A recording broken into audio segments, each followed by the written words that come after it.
Okay, here we have my 1984 Tour Glide. We're going to be changing a clutch. So I'm going to have to take this primary cover off. I will show you the clutches and everything next, but first I'm going to take the primary cover off. I think I can squeeze by this floorboard, hopefully, so I don't have to take that off.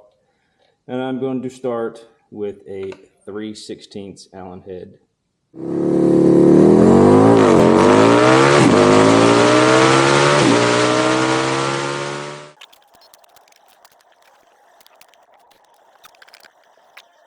All right, I was able to sneak this cover out pretty easily. Since this system is oiled through the pump, it's only going to drip a little bit. There's not a huge amount. It's not a reservoir like a standard. This little washer will pop off, which goes on to the shaft here. So I always just make sure I put it back on, and that way I don't forget. I'm just going to do a little bit of cleaning in here real quick, and then we will start taking this off. I have already replaced the solenoid and the generator, I guess you'd call it, the starter generator, since it's two separate pieces. I replaced this fork, I replaced this Bendix. All of that was a problem on the previous, before I had gotten it running. The oil system comes in through here, lubricates on top of the chain, and then drains back. So, and I've also replaced the stator on this one and machined a couple pieces to make this compensator work. So everything in here looks pretty good. I'm gonna try to get a washer. I saw this trick online. Take this nut off and then get a washer to compress the springs all at once, and that way it doesn't, all the springs don't come flying out at me. So we'll see if that works. All right, looks like I got a washer that might fit. Now I just need to neck it down a little bit. That one might do the job. I'll grab one more. So in order to take this off, you have to hold this shaft, the adjuster shaft, and loosen this up. Ow! That was my knuckle. Watch your passenger peg. That was a comic relief. You're welcome. But yes, when you're setting this back up, the idea here is that you tighten this until it just starts to grab or just starts to get tight, and you can back it off. I have backed it off a quarter of a turn. I think you can back it off to a half a turn, but I've done a quarter and it's worked well for me. This is just me doing this. If you want it done professionally or correctly, look it up in your owner's manual, like always. I'm just giving you a down and dirty of what I'm going to do. So do it at your own risk, but snug quarter turn. But that doesn't matter right now because we're taking this off. So I will loosen this up. And I hope this works. I think I can take this washer, step it down a couple times. I think I have just enough teeth to still grab it.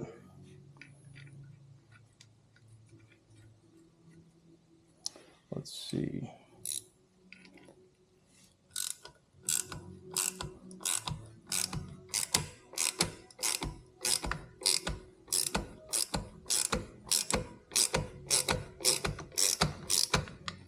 It appears to be working. So, well, yeah, I guess it is working because it's holding everything apart. So now I should be able to take these off. Looks like this one's still grabbing just a tiny bit, but if you've never taken this off before, once you take these off and this comes apart, there are, I think there's 8 springs. 1, 2, 3, 4, 5, 6, 7, 8, 9, 10. It's like 10 springs. They all go everywhere, and it is an absolute pain to get them to line up. So if this actually holds, this will make this a lot better. And that is also 9/16. I'll show you once I get these nuts off there are little grooves cut in them, keep them in place.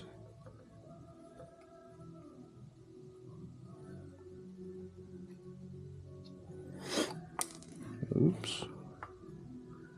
Yes, so the back side has this groove, and of course the front is flat.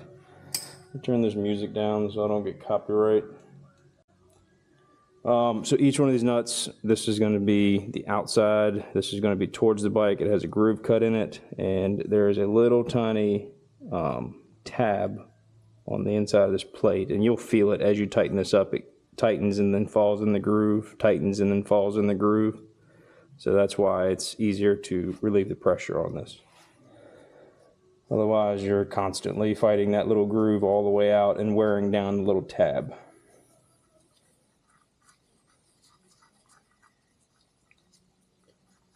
So, get these three off.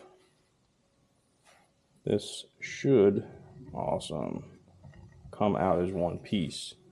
So now all of my springs, hopefully it doesn't come out and go crazy on me, but are all held. So cool. Set that aside. Now I have access to all of my clutches. So I'm going to clean me off a little space here on the ground. And so I don't have to spend a whole lot of time trying to remember the exact placement of these clutches. I can just take them out as I have them and set them on the ground here. Well, I know the exact order, location, blah, blah, blah, all of the above.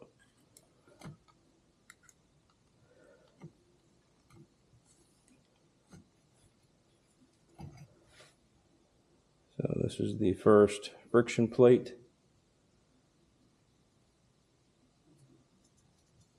I haven't looked at the new ones yet, but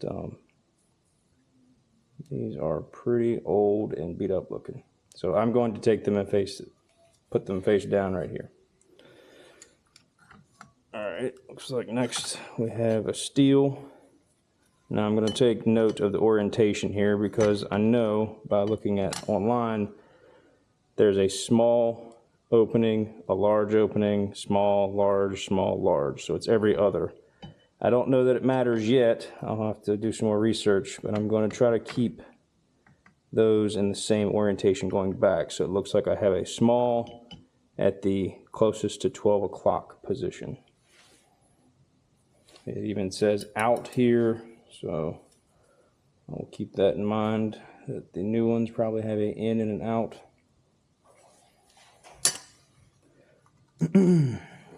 Another friction. And they feel like they have a pretty good amount left, but they just look glazed over. There's like no pad. And worn out, really. These are actually wallowed out, it looks like. Another steel. All right, so now this one looks like it's changed. Now I have a wide up top. So I'll keep that in mind. I don't know if that's just the randomness of how the guy before me put them back in, because all of mine looks to be small. So I'm assuming this is probably just multiple years, and then mine will do either. I'm gonna guess.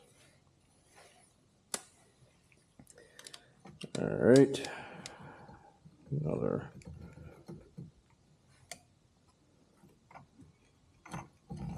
Now this one doesn't, I can actually see a little bit of the difference in material on this one, where the other ones are just completely glazed over. Now I don't know if that's a good thing or a bad thing, but gosh, they feel just super smooth. Like they're just, I mean, that feels like glass. It's like glass and just a little bit rough. So these things are probably what most would call glazed, I would imagine. And the symptoms, I should say, is this would bite at low speeds with no problem. And once I got up to about 60 miles an hour with the sidecar and me and everything on it, about 60 miles an hour was about 3,000 RPM. And then anytime I'd give it any more throttle, it would just start to run through the clutch. So I could drive it around town fine, but it just was not holding. All right, for whatever reason, we've got the small opening back up top. So it looks like this person just did off, on, which makes sense because I'm going to assume the load is distributed. Yeah, I guess that would be the difference in load. Because this one's only biting here, this one's only biting there, that one's biting on both sides. So it's probably done so that, you know, each one gets a different load, I'm going to assume. So that's how I'm going to put them back. Yeah, and you can kind of feel where those steels were rubbing on the outside. So that's how I'm going to put them back. That makes sense. Let's see, we got another one here.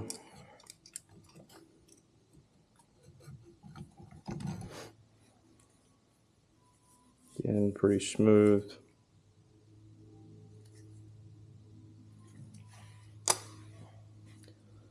Another steel. Yep. So that person before me just did opposites. So that's how I'm going to put it back.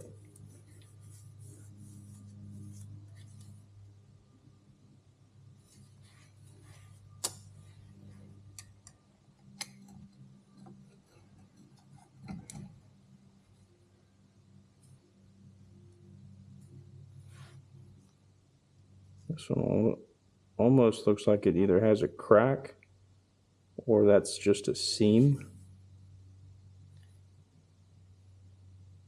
I don't know if they have seams in them, but I can see multiple pieces.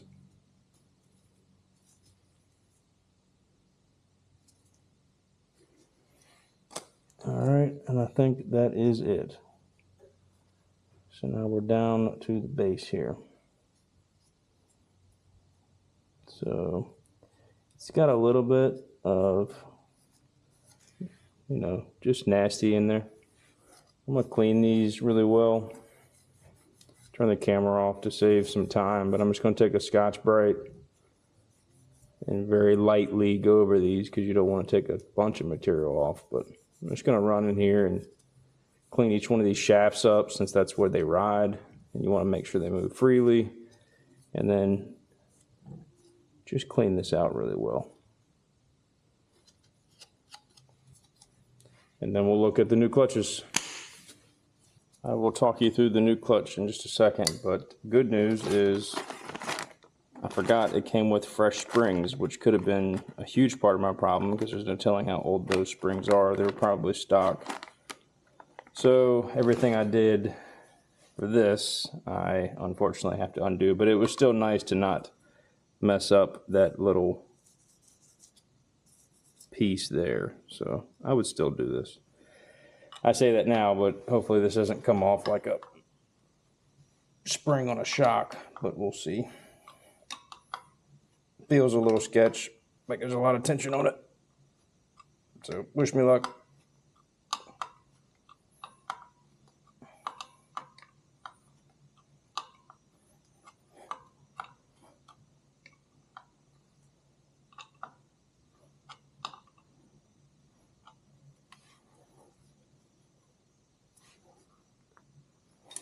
Man, it does feel like there's a lot of tension on it.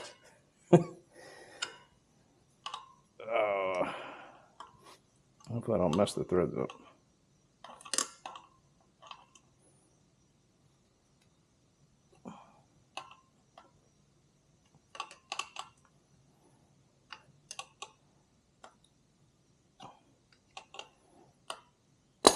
Oh, yeah. So not a good idea if you have to replace the springs, because that was a lot of tension on it. So if you're not replacing the springs, do what I just did. If you are, maybe don't.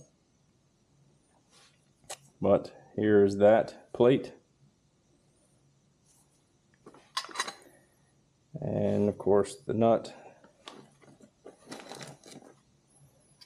and all of the little springs. So let's see if there's a static difference.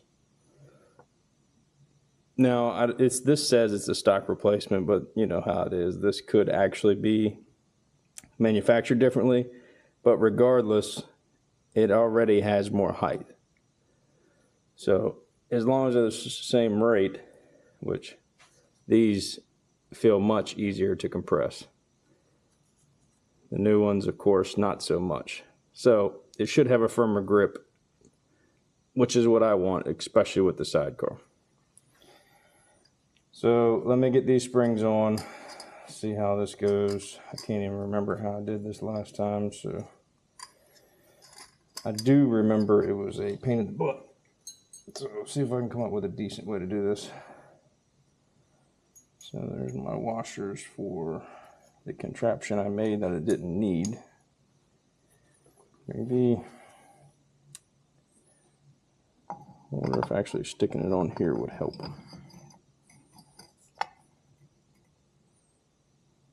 Might help line everything up.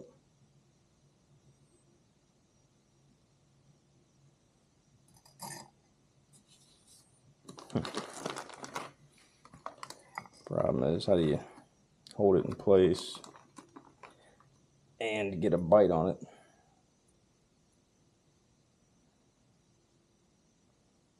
I don't know. I think the only way I'm going to be able to do this is actually put the clutches on first. So, onto the clutch. The old steels. So first of all, here's the clutches. I've got 5 new fibers. And these are wet dry clutch, so I don't have to soak them before I put them in. 5 of those, and then of course I have 4 new steels.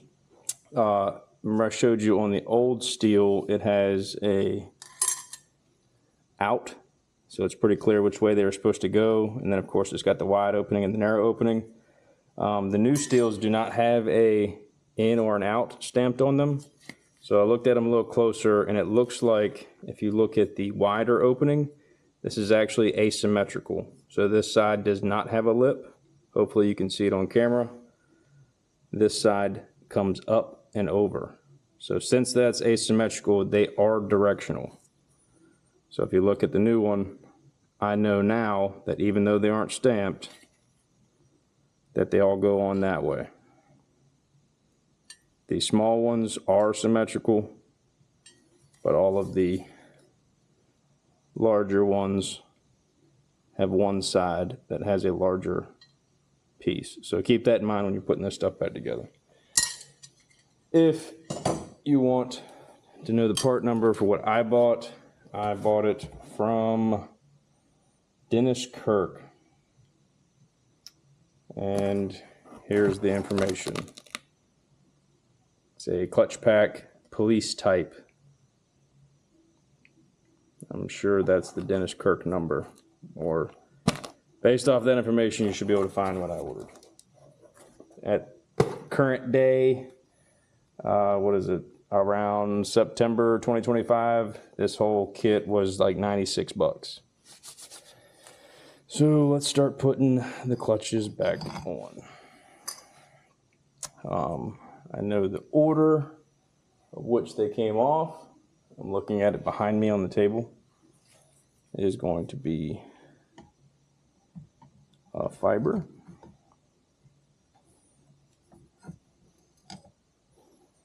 Then a steel, which I know now that the larger opening here goes on the counterclockwise side, and I'm going to make them opposite. So I'm going to start with a large opening up, stagger them, I guess I should say. I'm going to stagger them on the way in. First, I'm going to make sure I got this counterclockwise direction. Now I'm going to go to a small one.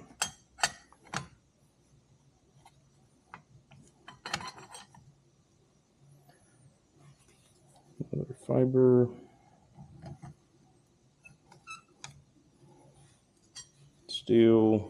counter, large.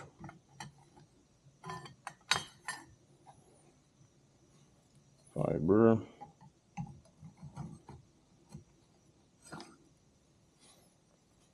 Steel, counter, small.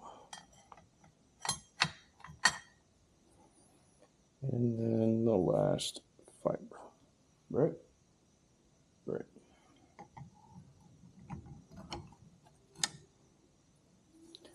Okay, now the fun part, which I believe is going to be putting this contraption on.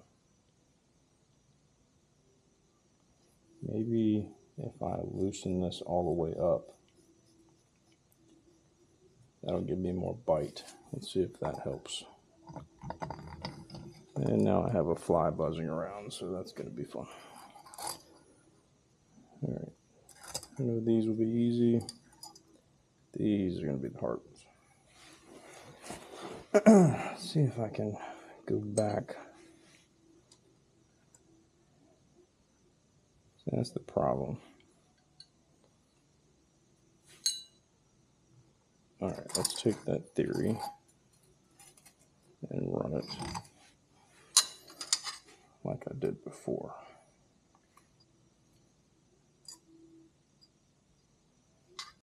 See if that theory will work. Anything to make this a little bit easier. I'm sure there's a technique somewhere, but I don't know it. Just playing this as I go. And if I don't show you a good way to do it, you'll at least know how not to do it.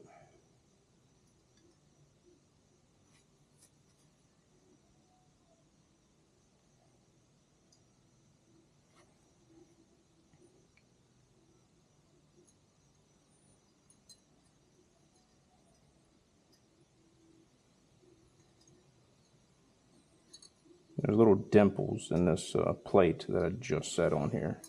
And you can kind of feel whether all of them are lining up based off of how they sit. Like currently I can tell I have one of them that's not lining up. Just need to find out which one. I think it's okay. Now if I can get this back on here, I would really have something.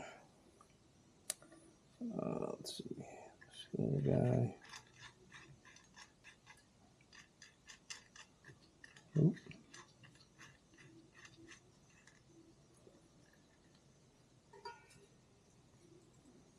Hey.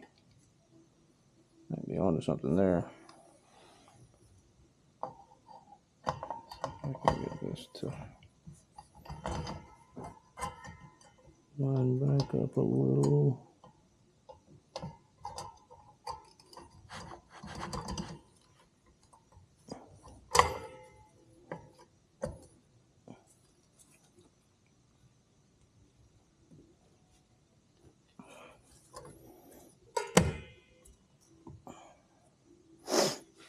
It's pretty darn close.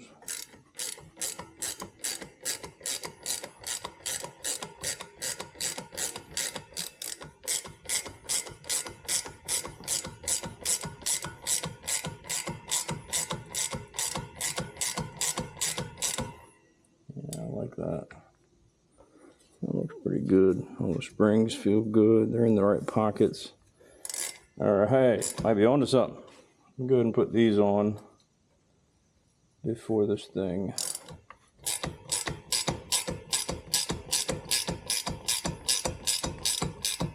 comes out at me at 90 miles an hour with no safety. Just in case.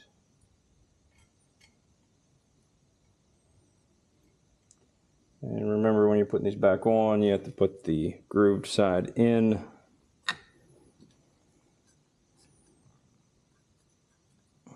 Or the side with the little notch on it, however you want to describe it.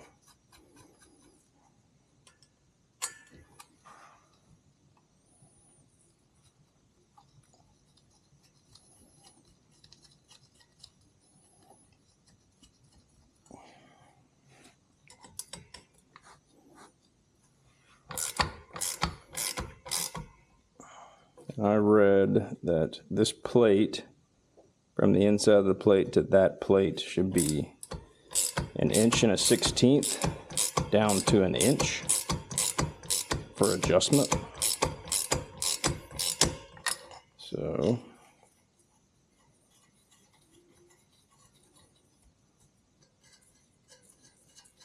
that's what I'm going to set it at.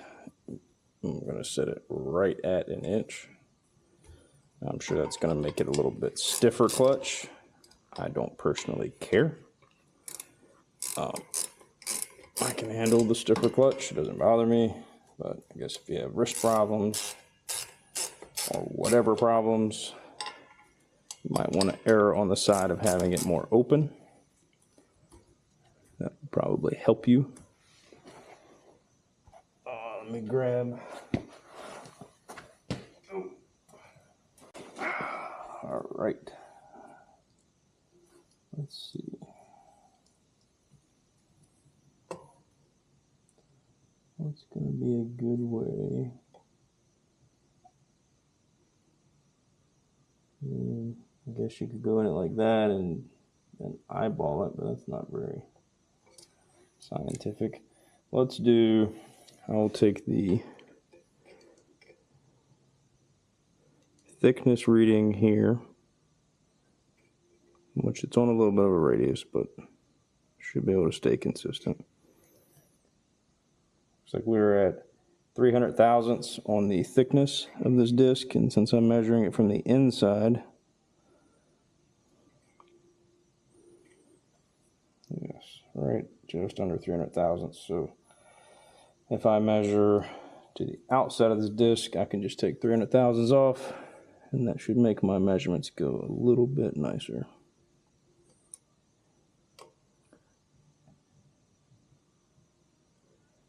So currently, I am at 1 330 thousandths. So this one, oh, gotta loosen this up. But I do know that's pretty darn close. So I'm gonna tighten this one up while I still have tension on it until it gets pretty snug. I do one more for now. That's close. Let's go ahead and take tension off of this, since now we're actually setting the depth. And I only have to turn this a little bit more, so it won't really be messing these up.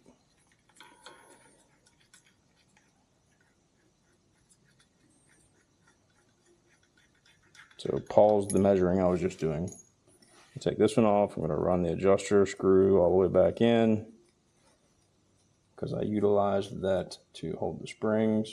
Ooh, looks like we're just touching for the time being. I'm just going to back off a quarter, since that's roughly where I'm going to be at. Not that it matters to adjust this. So let's go back to measuring now that this is on the proper tension. Make sure all of the you see that it lines up in that channel. It lifts the disc when it's not, and then falls into that channel. So they're all in the channel. Let's measure this one more time. Open her up.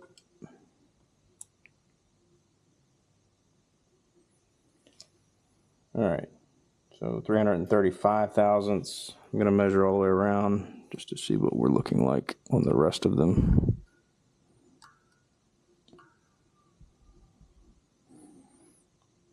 That one's at 1 inch, 380 thousandths. So that one definitely needs to go in.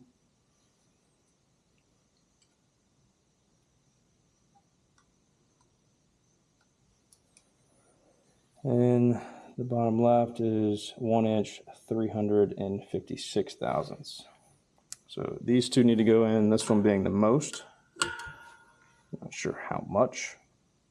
So I will start off with 2 turns and 1 turn, so I can get them all pretty even. pulling this as perpendicular as I can. Trying to get repeatable readings. All right, 1.341.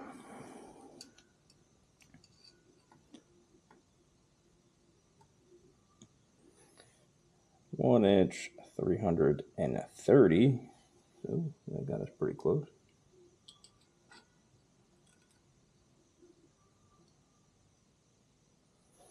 One inch, 335. Okay, so we are looking pretty repeatable here. Pretty level. 336. All right. So I want to go a little bit closer to an inch. Let's do one each.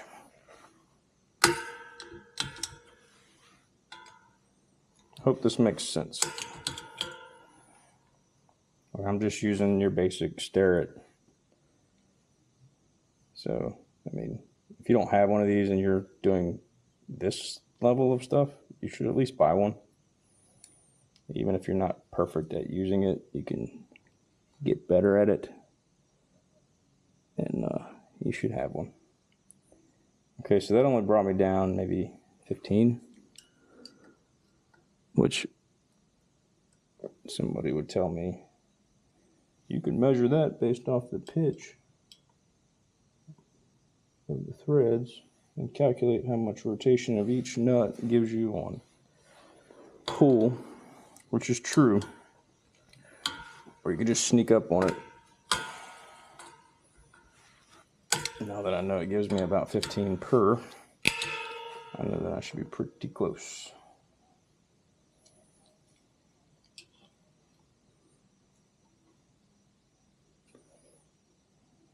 Okay, so this is currently 1,295. So you take off that 300 thousandths, I am sitting just under 1 inch, which is pretty close to what I want. This one is dead nuts on 1 inch once I take the 300,000 off, so it's right where I want it. 195. I don't know that it's worth messing with, but maybe I split one.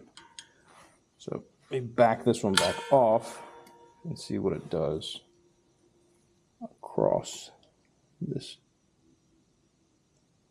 plate. That puts me right at 1 inch on the top one. Awesome.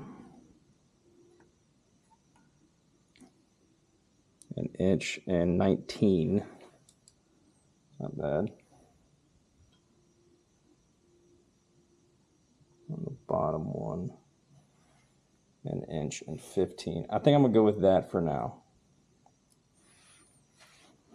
I can always come back and give it a little bit more, so I'd rather do that. So that's essentially it. I mean, I got all of my springs in. I've got 1 inch between the plate. Going to go ahead and run in this, I guess you would call it the lock for the adjuster screw, because this screw, I don't know if you saw it, I guess I should have shown you, sorry. This is just a screw that pushes on the plunger on the inside. And then now when you push on it, it separates all of the clutches. And then when you let go of the clutch, it goes back. So when you adjust this, you're essentially adjusting the distance between pulling the clutches and not. So you can adjust it via this screw, and of course you can adjust it on your cable. So a combination of those. And there are most certainly specs to set that up as, but you look it up. I'm going to set it at, so snug, 1/4 of an inch. 1/4 of an inch. 1/4 turn. And I don't think, now this is rotating, so I'm just going to rotate this. I'm not holding tension on it. So I can get a better tension. Now I can get a better grab on it. I don't believe it has to be very tight. It's just holding that stud. gonna reach up and grab my clutch lever here. So I've got a little bit of play in that thing.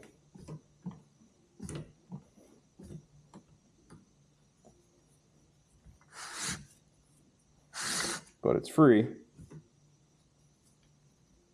So I'm off the clutch lever now.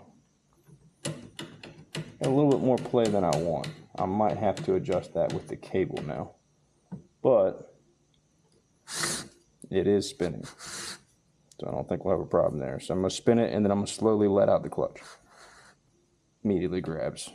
Of course, I'm only putting my hand torque on it, so that doesn't mean shit. But okay, so it is all technically working for all intensive purposes.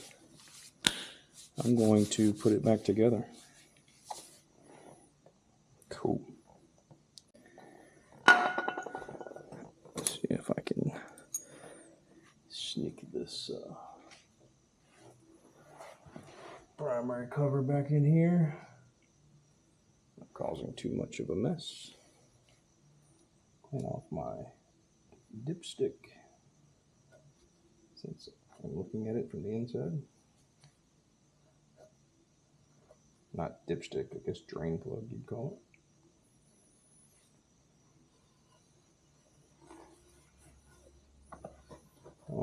I probably should replace that gasket, but I just put this gasket on not that long ago, and looking at the design, I think I can reuse it.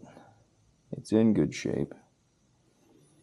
The red silicone bit of it, of course, it's probably what's making most of the seal, or helping with the seal, and it looks like it's pretty well, so I'm going to try to sneak this back on without, I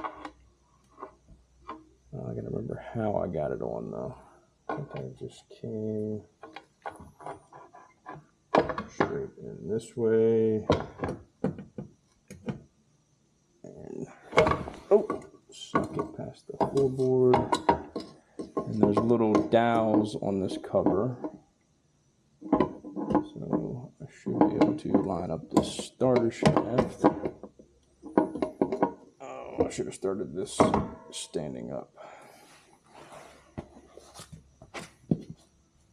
All right.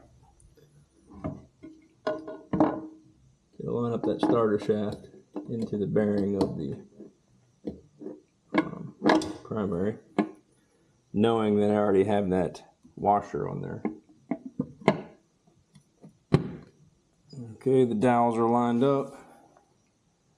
Now I should just be able to put these bolts back in. So I won't bore you with that. I'm just going to very slowly put all of these bolts back in. I'm going to look up the torque spec because I don't know it off the top of my head. But I'm going to look up the torque spec, tighten them all up in a star pattern, center, out, trying to distribute the torque on the gasket. And then I probably won't test it tonight, other than just firing it up once, making sure that it doesn't just take off in gear, because before I take it out on another voyage, since this is kind of the last thing I need to do, the only thing I really need to do left is I need to put my horn support back on so that I can mount my choke cable. But the reason I had all that off is because I want to change the Vose. I have a new Vose, the vacuum operated electronic fuel advanced, whatever you want to call it, acronym. So I'm going to replace the Vose and then put the horn bracket back on. Then I will take it for an actual test drive, and hopefully I can go over 60 miles an hour. We shall see. So I will catch back up with you when I'm ready to turn it on. Okay, look up your own sources, but quick internet search because they never lie. Looks like it's around 84 to 108 inch-pounds, and that is the torque sequence. So that's what I'm going to follow. See how it goes. So I got the small inch-pound torque wrench out.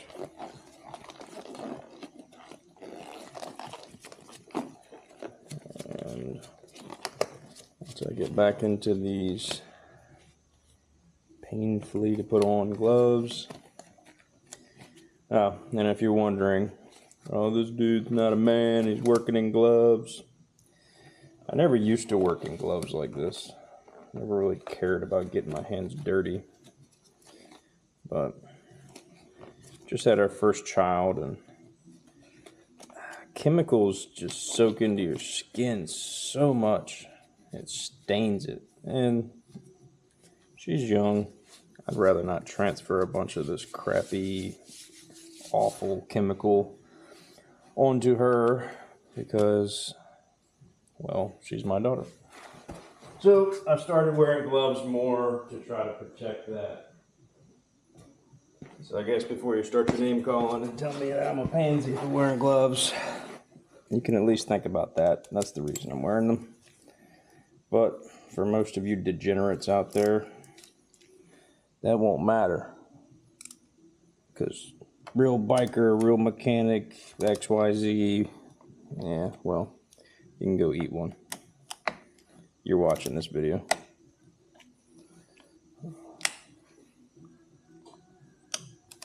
Turn it off if you don't like it.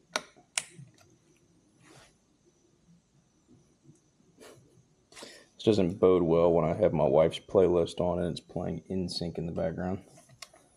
Not mine, I promise.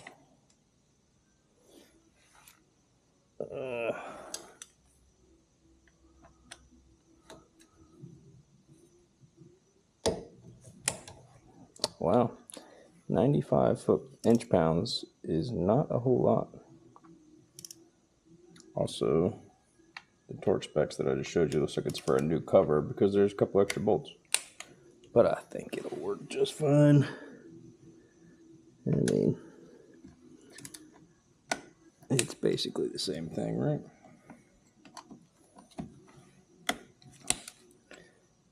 Sometimes you just overthink it. I'm gonna bump that up just a little bit. 95 seems really, really light. It says to go to 108, so I'll go 105. How about that? Well, it's not a whole lot of difference there, is it?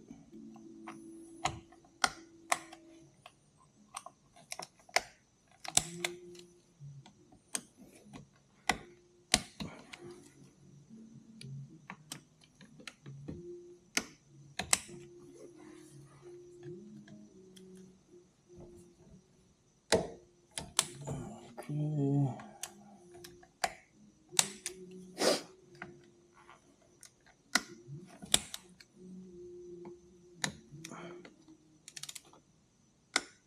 Well, that one was a little bit loose. Cool. A little bite there. All right, they're all, I don't know if they're where they need to be, but they're where they're going to be. Okay. Let's move some of this stuff out of the way and we'll fire it up. That way if it takes off, I don't know, I got a video of it and it'll look cool for YouTube. If it doesn't take off, it won't be cool for y'all to watch. But it'll be way cooler for me to watch it actually work. So, for this part, I hope you don't enjoy it and get excited about it. Does that make sense? YouTube's a weird thing. Put the kickstand up, I don't want to worry about it falling down anymore.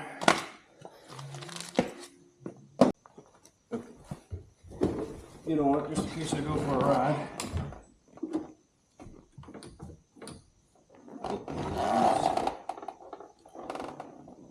In neutral. A little bit of fuel, a little bit of choke.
Call it good there for now.